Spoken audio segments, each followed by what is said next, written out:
Good day everyone, my name is Angelo P. Corbi and welcome to my YouTube channel, Mr. Corbi.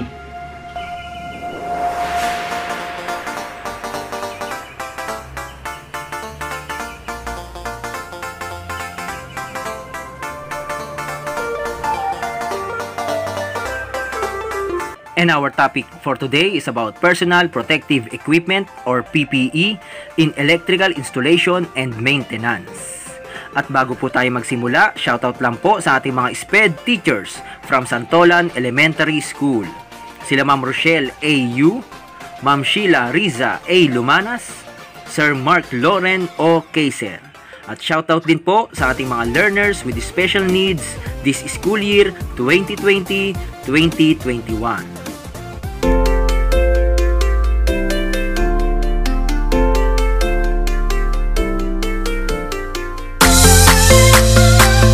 Personal protective equipment or PPE is protective clothing, helmets, goggles, or other garments or equipment designed to protect our body from injury or infection.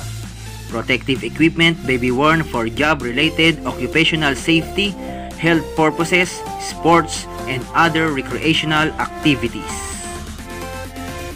Hard hat is a type of helmet used to protect your head from falling objects.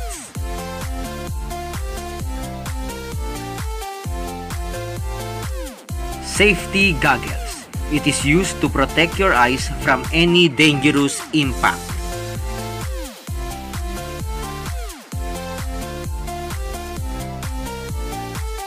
Hand gloves. It is a piece of cloth used to protect our hands from unnecessary wounds. Earplugs or ear muffs. It is used to protect our ears from any irritated and loud noise. Safety vest should be worn to alert other people for visibility purpose and protect the body which exposed to greater risk.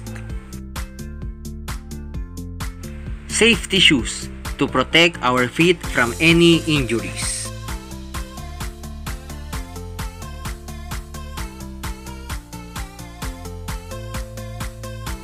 Protective pants to protect our lower body part from any harm.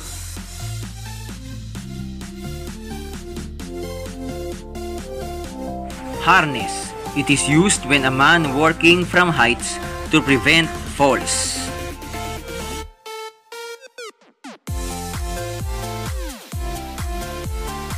Face mask. An item used to protect the wearer's face or part of it from hazards, chemical splashes, dust, or even infectious materials.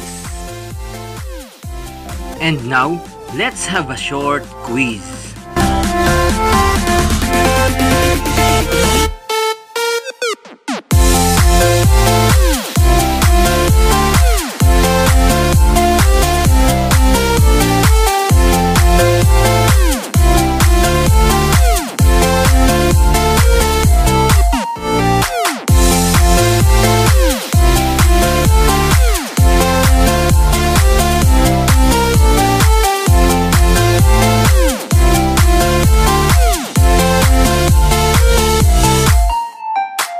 And that's all for today. Please click the subscribe button. Thanks for watching. See you on my next video. God bless. Thank you.